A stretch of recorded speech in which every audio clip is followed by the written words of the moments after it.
nun. Ayan na pala yung huli. Sinayurang buda? Ayan pala. Nag-check pala ako ng mga bunga ng ampalaya. Ayan. Ayan, may lemongrass pa. Tapos, ito nga pala yung first na bunga ng ng kalabasa. Isa pa lang siya. And then, ayan. Ayan, sa bintana ng bahay.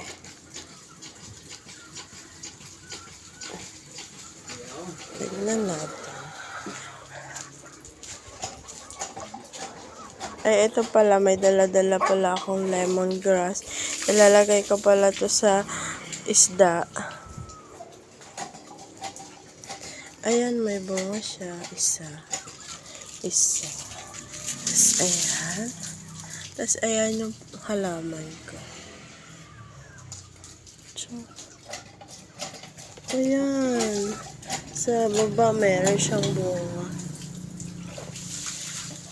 Tapos, ayun yung anak ko at pinsan ko kumakain ng laptukay.